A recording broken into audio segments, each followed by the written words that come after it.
नमस्कार, स्वागत है आप सबका। इस वीडियो में आज हम आपको श्री रामचरितमानस में वर्णित एक ऐसे प्रसंग के बारे में बताएंगे जिसमें उल्लेख मिलता है कि किस प्रकार श्री हरि विष्णु के वाहन गरुड़ जी को भगवान श्री राम के परब्रह्म अर्थात ईश्वर होने पे संदेह हुआ था और कैसे उनका संदेह दूर हुआ और किस प्रकार ऋषि काकभूषणी जी को कौवे का शरीर प्राप्त हुआ और उन्हें अमरता का वरदान प्राप्त हुआ। कृपया आप इस वीडियो को अंत तक जरूर देखें क्योंकि हमने इस वीडियो में बहुत सी महत्वपूर्ण जानकारियां तथ्यों के साथ बताने की कोशिश की है। रामायण और रामचरितमानस हिंदू धर्म का पवित्र ग्रंथ है। महर्षि वाल्मीकि ने रामायण और गोस्वामी तुलसीदास जी द्वारा रामचरितमानस की रचना की गई है। कहा जाता है कि वाल्मीकि जी से पहले गिद्धराज गरुड़ जी ने राम जी की कथा सुनी थी। सबसे पहले श्री राम जी की कथा भगवान शिव ने माता पार्वती को सुनाई थी। उस कथा को एक कौवे ने भी सुन लिया था। इसी कौवे का पुनर्जन्म काकभूषुंडी के रूप में हुआ। लोमेश ऋषि के श्राप के कारण श्री काकभूषुंडी जी कौवा बन गए थे और अपना संपूर्ण जीवन कौवे के रूप में बिताया। श्राप से मुक्त होने के लिए लोमेश ऋषि ने उन्हें राम मंत्र और इच्छा मृत्यु का वरदान भी दिया था। श्री काकभूषुंडी जी को पूर्व जन्म में भगवान शिव के मुख से सुनी श्री राम कथा याद थी। शिव जी के मुख से निकली श्री राम जी की इस पवित्र कथा को अध्यात्म रामायण के नाम से जाना जाता है। हरिचरित्र मानस तुम गावा, सुनि मैं नाथ अमित सुख पावा। तुम जो कहिए कथा सुहाई, काकभूषुंडी गरुड़ प्रति गाई। पार्वती जी शिव जी से कहती हैं, हे नाथ, आपने रामचरितमानस का गान किया जिसे सुनकर मैंने अपार सुख प्राप्त किया। आपने यह कहा कि यह सुंदर कथा श्री काकभूषुंडी जी ने गरुड़ जी से कही थी। गरुड़ महाज्ञानी गुण राशि, हरि सेवक अति निकट निवासी। तेहि कही हेतु काक सन जाई, सुनि कथा मुनि निकर बिहाई। पार्वती जी भगवान शिव से कहती हैं, गरुड़ जी तो महान ज्ञानी सद्गुणों की राशि श्री हरि के सेवक और उनके अत्यंत निकट रहने वाले हैं। उन्होंने मुनियों के समूह को छोड़कर कौवे से जाकर राम कथा किस कारण सुनी? माता पार्वती के इस प्रश्न के बाद महादेव ने माँ पार्वती को पूरी कहानी सुनाई। श्री गोस्वामी तुलसीदास जी ने श्री रामचरितमानस में गरुड़ जी और श्री काकभूषुंडी जी के संवाद का बहुत सुंदर वर्णन किया है जो इस प्रकार है। रावण के पुत्र मेघनाद और श्री राम के बीच युद्ध हो रहा था। युद्ध के दौरान मेघनाद ने श्री राम को नागपाश से बांध दिया था, जिसके बाद देवर्षि नारद और हनुमान जी के कहने पर पक्षीराज गरुड़ जी ने महाबली हनुमान जी के साथ युद्ध क्षेत्र में पहुंचकर नागपाश के सभी नागों को खाकर श्री राम जी को नागपाश के बंधन से मुक्त किया था। भगवान श्री राम को इस तरह नागपाश में बंधा हुआ देखकर गरुड़ जी को श्री राम जी के परब्रह्म होने पर संदेह हो गया। तब गरुड़ जी का संदेह दूर करने के लिए देवर्षि नारद ने गरुड़ जी को ब्रह्मा जी के पास भेजा। ब्रह्मा जी ने शिव जी के पास और शिव जी ने श्री काकभूषुंडी जी के पास भेजा। शिव जी गरुड़ जी से बोले, बिन प्रेम के सिर्फ योग, तप, ज्ञान और वैराग्य आदि से रघुपति नहीं मिलते। इसीलिए तुम उत्तर दिशा में एक सुंदर नील पर्वत है, वहाँ परम सुशील काकभूषुंडी रहते हैं। वे श्री राम भक्ति के मार्ग में परम प्रवीण हैं, ज्ञानी हैं, गुणों के धाम हैं और बहुकालीन हैं। वो हमेशा श्री रामचंद्र की कथा करते हैं जिससे भांति भांति के श्रेष्ठ पक्षी आदर से सुनते हैं। वहां जाकर हरि के गुण समूहों को सुनिए। उसके सुनने से मोह से उत्पन्न तुम्हारा दुख दूर होगा। शिवजी माँ पार्वती से कहते हैं कि मैंने गरुड़ को इसलिए नहीं समझाया क्योंकि मैं रघुनाथ जी की कृपा से उसका मर्म पा गया था। उन्होंने पूर्व में अभिमान किया होगा जिसे कृपा निधान श्री राम जी नष्ट करना चाहते हैं। गरुड़ जी उस मनोरम स्थान पे गए जहाँ पे श्री काकभुशुंडी जी निवास करते हैं। श्री काकभुशुंडी जी ने पक्षीराज गरुड़ जी का स्वागत किया। पक्षीराज गरुड़ जी ने अपने वहाँ आने के प्रयोजन बताते हुए कहा कि मैं जिस शंका के साथ यहाँ पर आया था वह तो इस मनोरम क्षेत्र में प्रवेश करते ही दूर हो गई। जिसके बाद श्री काकभुशुंडी जी ने प्रभु के अवतार की कथा का वर्णन किया और मन लगाकर श्री राम की बाल लीलाएं कही। इस तरह से गरुड़ राज ने श्री काकभुशुंडी जी के मुख से श्री राम जी के चरित्र की पवित्र कथा सुनी और उनका संदेह दूर हुआ।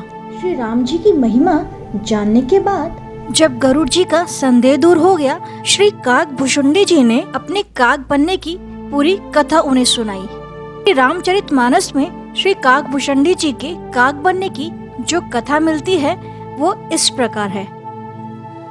पूर्व के एक कल्प में कलयुग का समय चल रहा था। उसी समय श्री काकभुशुंडी जी का प्रथम जन्म अयोध्यापुरी में एक शूद्र के घर में हुआ। उस जन्म में वे भगवान शिव के भक्त थे, किंतु अभिमान पूर्वक अन्य देवी देवताओं की निंदा करते थे। एक बार अयोध्या में अकाल पड़ जाने पर वे उज्जैन चले गए। वहाँ वे एक दयालु ब्राह्मण की सेवा करते हुए उन्हीं के साथ रहने लगे। वे ब्राह्मण भगवान शंकर के बहुत बड़े भक्त थे। उन्होंने उस शूद्र को शिव जी का मंत्र दिया। मंत्र पाकर उसका अभिमान और भी बढ़ गया। यद्यपि युवक अयोध्या में पले बड़े थे, लेकिन वे श्री राम पे आस्था नहीं रखते थे और केवल शिव जी की पूजा करते थे। उसके गुरु दयालु ब्राह्मण हमेशा उसे ये एहसास दिलाने की कोशिश करते थे कि शिव और ब्रह्मा भी श्री राम जी के सामने झुकते हैं और यदि तुम सोचते हो कि तुम श्री राम का अनादर करके शिव को प्राप्त कर सकते हो तो तुम कुछ भी प्राप्त नहीं कर पाओगे। हालांकि युवक ने उनकी एक न सुनी। गुरु हमेशा युवक के बारे में बहुत अच्छा सोचते थे, लेकिन युवक वो अपने गुरु की सलाह को अनदेखा करता रहा और श्री राम जी का अनादर करता रहा।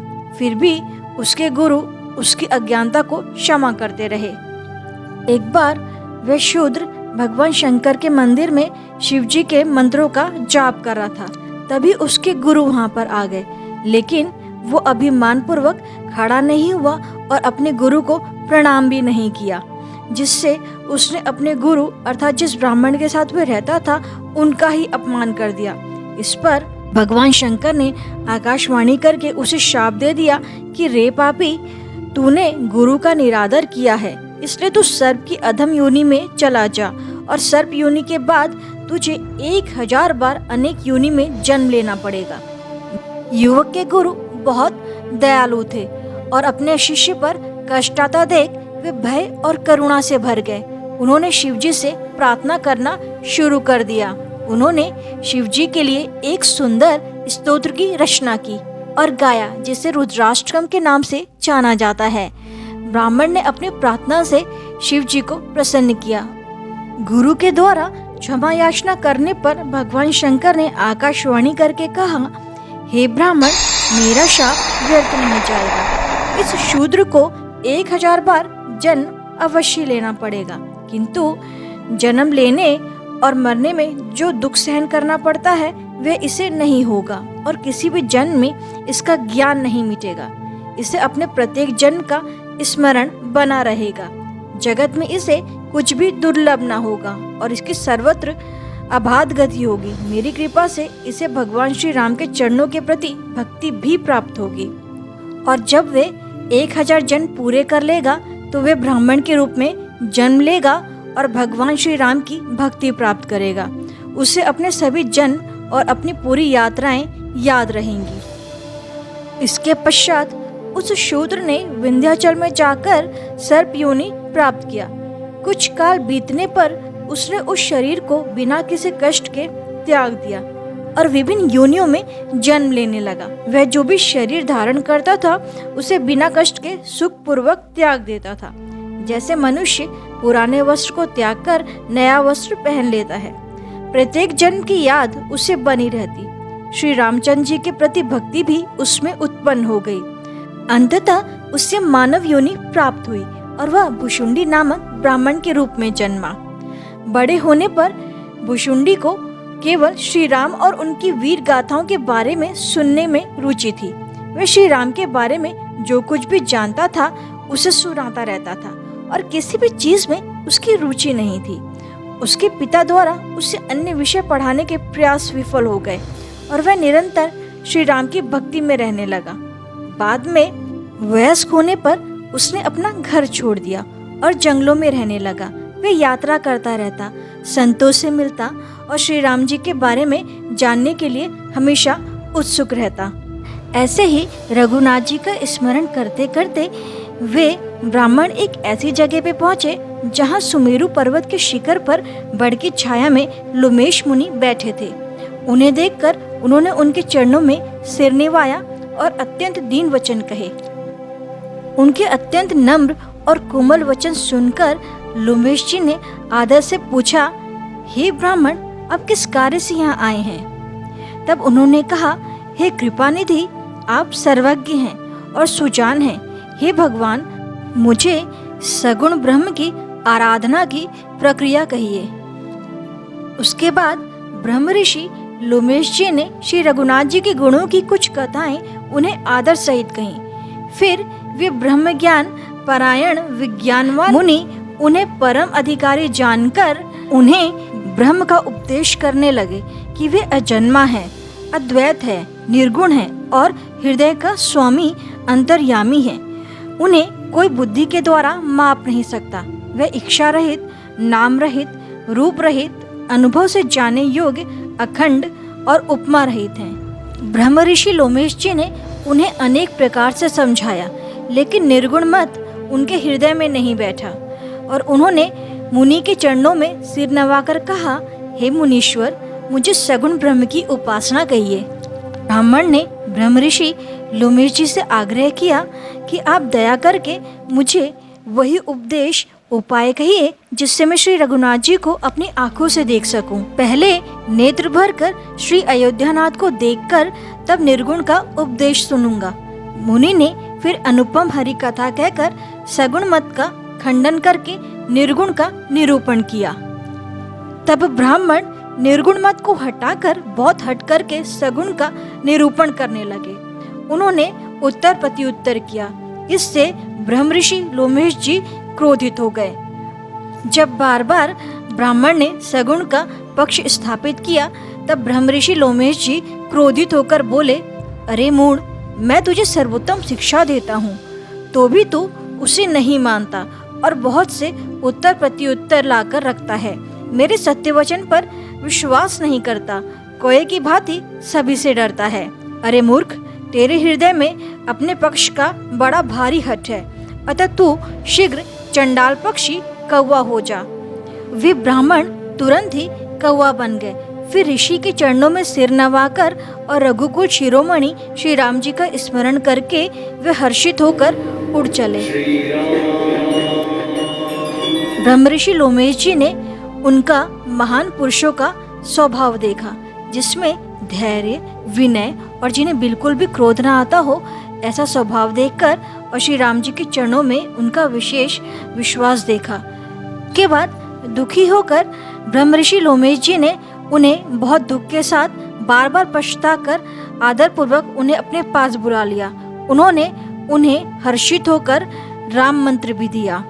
ऋषि ने ब्राह्मण को बालक रूप श्री राम जी के ध्यान की विधि बतलाई। सुंदर और सुख देने वाला ये ध्यान उन्हें बहुत अच्छा लगा। ऋषि लोमेश जी ने कुछ समय तक उन ब्राह्मण को अपने पास ही रखा और उन्हें श्री रामचरितमानस का वर्णन सुनाया और आदर पूर्वक ये कथा सुनाकर उनसे सुंदर वाणी में बोले, हे तात, ये सुंदर और गुप्त रामचरितमानस मैंने शिव जी की कृपा से पाया था। तुम्हें श्री राम जी का निज भक्त जाना, इसी से मैंने तुमसे सब चरित्र विस्तार से कहा है। हे तात, जिनके हृदय में श्री राम जी की भक्ति नहीं है, उनके सामने इसे कभी भी नहीं कहना। ब्रह्म ऋषि लोभेश जी ने उस ब्राह्मण को आशीर्वाद दिया कि मेरी कृपा से तेरे हृदय में सदा प्रगाढ़ राम भक्ति बसेगी। तुम सदा श्री राम जी को प्रिय हो और कल्याण रूप गुणों के धाम मान रहित, इच्छानुसार रूप धारण करने में समर्थ, इच्छा मृत्यु एवं ज्ञान और वैराग्य के भंडार हो। इतना ही नहीं, श्री भगवान को स्मरण करते हुए तुम जिस आश्रम में निवास करोगे, वहाँ 1 योजन तक अविद्या नहीं व्यापेगी। काल, कर्म, गुण, दोष और स्वभाव से उत्पन्न कुछ भी दुख तुमको कभी नहीं व्यापेगा। अनेकों प्रकार के सुंदर श्री राम जी के रहस्य जो इतिहास और पुराणों में गुप्त और प्रकट हैं, तुम उन सबको भी बिना ही परिश्रम से जान जाओगे। श्री राम जी के चरणों में तुम्हारा नित्य नया प्रेम हो। अपने मन में तुम जो कुछ इच्छा करोगे, श्री हरि की कृपा से उसकी पूर्ति कुछ भी दुर्लभ नहीं होगी। हे धीर बुद्धि गरुड़ जी, मैं यहाँ सदा श्री रघुनाथ जी के गुणों का गान किया करता हूँ और चतुर्पक्षी उसे आदर पूर्वक सुनते हैं। अयोध्यापुरी में जब जब श्री रघुवीर भक्तों के लिए मनुष्य शरीर धारण करते हैं, तब तब मैं वहाँ जाकर श्री राम जी की नगरी में रहता हूँ और प्रभु की शिशु लीला देखकर सुख प्राप्त करता हूँ। फिर हे पक्षीराज, श्री राम जी के शिशु रूप को हृदय में रखकर मैं अपने आश्रम में आ जाता हूँ। इस कारण से मैंने कोए की देह पाई वे सारी कथा आपको सुना दी। हे तात, मैंने आपके सब प्रश्नों के उत्तर कहे। राम भक्ति की बड़ी भारी महिमा है। मुझे अपना यह काक शरीर इसलिए प्रिय है कि इसमें मुझे श्री राम जी के चरणों का प्रेम प्राप्त हुआ। इसी शरीर से मैंने अपने प्रभु के दर्शन पाए और मेरे सब संदेह जाते रहे। श्री रामचरितमानस में वर्णित एक ऐसा प्रसंग है जिसमें श्री काकभूषणी जी गरुड़ देव को बताते हैं कि किस प्रकार माया के प्रभाव से उन्हें भी श्री राम जी की साधारण बालक जैसी बाल लीला देखकर श्री राम जी की परिभ्रम होने में संदेह हुआ था। श्री काकभूषणी जी पक्षीराज गरुड़ जी से कहते हैं, हे पक्षीराज, जब कौवे रूप में प्रथम बार उनकी भेंट बालक स्वरूप श्री राम जी से हुई थी, तब राजा दशरथ जी के आंगन में विहार करने वाले रूप की राशि श्री राम जी अपनी परछाई देखकर नाचते हैं और मुझसे बहुत प्रकार के खेल करते हैं और किलकारी मारते हुए जब वे मुझे पकड़ने दौड़ते और मैं भाग जाता, तब वे मुझे पुआ दिखलाते थे और मेरे निकट आने पर प्रभु हंसते थे और भाग जाने पर रोते थे। और जब मैं उनका चरण स्पर्श करने के लिए पास जाता, तब वे पीछे फिर कर मेरी ओर देखते हुए भाग जाते थे। साधारण बच्चों जैसी लीला देखकर मुझे मोह हुआ, शंका हुआ कि सच्चिदानंद घन प्रभु ये कौन सी लीला कर रहे हैं। बाल रूप श्री राम जी घुटने और हाथों के बल मुझे पकड़ने को दौड़े, तब मैं भाग चला। श्री राम जी ने मुझे पकड़ने के लिए भुजा फैलाई। मैं जैसे जैसे आकाश में दूर उड़ता, वैसे वैसे ही वहाँ श्री हरि की भुजा को अपने पास देखता था। मैं ब्रह्मलोक तक गया और जब उड़ते हुए मैंने पीछे की ओर देखा, तो हे तात, श्री राम जी की भुजा में और मुझ में केवल 2 ही अंगुल का अंतर था। 7 आवरणों को भेद कर जहाँ तक मेरी गति थी वहाँ तक मैं गया, पर वहाँ भी प्रभु की भुजा को अपने पीछे देखकर मैं व्याकुल हो गया। जब मैं भयभीत हो गया, तब मैंने आंखें मूंद ली। फिर आंखें खोलकर देखते ही अवधपुरी में पहुँच गया। मुझे देखकर श्री राम जी मुस्कुराने लगे। उनके हंसते ही मैं तुरंत उनके मुख में चला गया। ये पक्षीराज, मैंने उनके पेट में बहुत से ब्रह्मांडों के समूह देखे। वहाँ उन ब्रह्मांडों में अनेक विचित्र लोक थे, जिनकी रचना एक से बढ़कर एक थी। करोड़ों ब्रह्मा जी और शिव जी, अनगिनत तारागण, सूर्य और चंद्रमा, अनगिनत लोकपाल, यम और काल, अनगिनत विशाल पर्वत और भूमि, असंख्य समुद्र, नदी, तालाब और वन तथा और भी नाना प्रकार की सृष्टि का विस्तार देखा। देवता, मुनि, सिद्ध, नाग, मनुष्य, किन्नर तथा चारों प्रकार के जड़ और चेतन जीव देखे, जो कभी न देखा था न सुना था, और जो मन में भी नहीं समा सकता था, अर्थात जिसकी कल्पना भी नहीं की जा सकती, वही सब अद्भुत सृष्टि मैंने देखी। श्री राम जी के पेट में मैंने बहुत से जगत देखे जो देखते ही बनते थे, जिसके वर्णन नहीं किए जा सकते। वहाँ फिर मैंने सुजान माया के स्वामी कृपालु भगवान श्री राम को देखा। मैं बार बार विचार करता था, मेरी बुद्धि मोहरूपी कीचड़ में व्याप्त थी। मुझे व्याकुल देखकर तब कृपालु जी श्री रघुवीर हंस दिए। यह बाल चरित्र देखकर और पेट के अंदर देखी हुई उस प्रभुता का स्मरण करके मैं शरीर की सुध भूल गया और हे आर्तजनों के रक्षक, रक्षा कीजिए पुकारता हुआ पृथ्वी पर गिर पड़ा। प्रभु ने अपने कर कमल मेरे सिर पर रखा। श्री राम जी ने मुझे मुंह से सर्वथा रहित कर दिया। फिर मैंने नेत्रों में जल भरकर पुलकित होकर और हाथ जोड़कर बहुत प्रकार से विनती की। श्री राम जी सुखदायक गंभीर और कोमल वचनों में बोले, हे काकभूषणी, तू मुझे अत्यंत प्रसन्न जानकर वर मांग। अणिमा आदि अष्ट सिद्धियां, दूसरी रिद्धियां तथा संपूर्ण सुखों की खान, मोक्ष, ज्ञान, विवेक, वैराग्य, विज्ञान, तत्व ज्ञान और वे अनेकों गुण जो जगत में मुनियों के लिए भी दुर्लभ हैं, ये सब मैं आज तुझे दूंगा, इसमें संदेह नहीं। जो तेरे मन में भावे सो मांग ले। प्रभु के वचन सुनकर मैं बहुत ही प्रेम से भर गया। तब मन में अनुमान करने लगा कि प्रभु ने सब सुखों के देने की बात कही, यह तो सत्य है, पर अपनी भक्ति देने की बात नहीं कही। भक्ति से रहित सब गुण और सब सुख वैसे ही फीके हैं जैसे नमक के बिना बहुत प्रकार के भोजन के पदार्थ। भजन से रहित सुख किस काम के। हे पक्षीराज, ऐसा विचार करके मैं बोला, हे प्रभु, यदि आप प्रसन्न होकर मुझे वर देते हैं और मुझ पर कृपा और स्नेह करते हैं, तो हे स्वामी, मैं अपना मन भाया वर मांगता हूँ।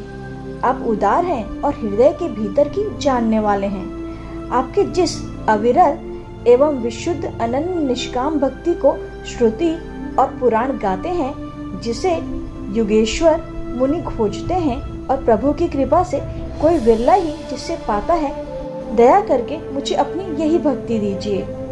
हे पक्षी, सुन, मेरी कृपा से अब समस्त शुभ गुण तेरे हृदय में बसेंगे। भक्ति, ज्ञान, विज्ञान, वैराग्य, योग, मेरी लीलाएं और उनके रहस्य, इन सब के भेद को तू मेरी कृपा से ही जान जाएगा। तुझे साधन का कष्ट नहीं होगा। माया से उत्पन्न सब भ्रम अब तुझको नहीं व्यापेंगे।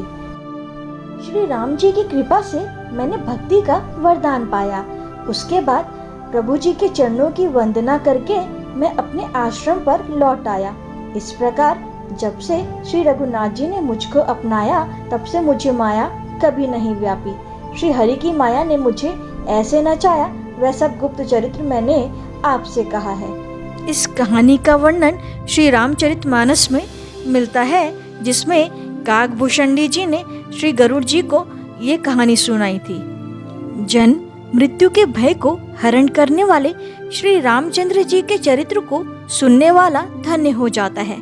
वह सच्चिदानंद घन प्रभु श्री राम के प्रताप को जानकर कृतज्ञ हो जाता है। ठीक ऐसे ही पक्षीराज गरुड़ को भी राम जी की महिमा और राम जी की मंगलमय कथा को सुनने का सौभाग्य प्राप्त हुआ था। वेदों के अनुसार श्री काकभूषणी जी निरंतर श्री राम नाम जप एवं श्री राम कथा करते आ रहे हैं। श्री काकभूषणी जी के मुख से कही श्री राम कथा को श्री काकभूषणी रामायण के नाम से जाना जाता है। श्री काकभूषणी जी अमर हैं और कई कल्पों से जीवित हैं। काल गणना के हिसाब से 4 युग होते हैं: सतयुग, त्रेता, द्वापर और कलयुग। 4 युगों को मिलाकर एक चतुर्युग या महायुग बनता है। 71 चतुर्युगों के समूह को एक मनवंतर कहा जाता है। प्रत्येक मनवंतर पर एक अलग मनु का शासन होता है। 14 मनवंतरों को मिलाकर एक कल्प बनता है, जो ब्रह्मा जी का एक दिन होता है। एक कल्प की कुल अवधि 4.32 अरब वर्ष होती है। युगों, मनवंतरों और कल्पों का चक्र बार बार दोहराता है। श्री काकभूषुंडी तथा अन्य सभी अमर इस पुनरावृत्ति के बार बार साक्षी हैं। त्रेता युग में रामायण हुई और द्वापर युग में महाभारत हुई। श्री काकभूषुंडी जी ने बार बार त्रेता युग और द्वापर युग सहित काल के पाठ्यक्रम को देखा। सभी देवताओं और देवों में से वे त्रेता युग के भगवान श्री राम के प्रिय थे। वेदों और पुराणों के अनुसार श्री काकभूषुंडी जी ने 11 बार रामायण और 16 बार महाभारत देखा है। वे कल्प के अंत तक अपने सनातन रूप में रहेंगे। भगवान श्री राम ने काकभूषुंडी जी को अमर बनाया था। एक कौवे के रूप में अपने एक जन्म के दौरान श्री काकभूषुंडी जी की भेंट बालक राम से हुई थी। काकभूषुंडी जी समय की यात्रा कर सकते हैं, जिसे हम आज टाइम ट्रेवल के नाम से जानते हैं। काकभूषुंडी जी ने विभिन्न युगों और कलयुगों के अंत तक जीवित रहने का वरदान प्राप्त किया है। इसी कारण वे रामायण और महाभारत की घटनाओं को कई बार अलग अलग परिणामों के साथ देख पाए हैं। श्री काकभूषुंडी जी की यह क्षमता दर्शाती है कि वे एक ही समय में अलग अलग ब्रह्मांडों में या मल्टीवर्स में घटनाओं को देख सकते हैं। काकभूषुंडी जी की कथा हिंदू ग्रंथों में मल्टीवर्स, बहुब्रह्मांड और समय यात्रा जैसी आधुनिक अवधारणाओं को दर्शाती है। उन्हें एक ऐसे पात्र के रूप में देखा जाता है जिसने विभिन्न ब्रह्मांडों में घटनाओं का अनुभव किया है, जो उन्हें मल्टीवर्स के विचार से जोड़ता है। संत श्री तुलसीदास जी द्वारा श्री रामचरितमानस में वर्णित श्री गरुड़ देव जी एवं श्री काकभूषुंडी जी के संवाद का कुछ अंश हमने प्रस्तुत करने की कोशिश की है। कृपया त्रुटियों के लिए क्षमा करें। आपको ये वीडियो कैसा लगा कमेंट सेक्शन में कमेंट करके जरूर बताएं। धन्यवाद। जय श्री राम।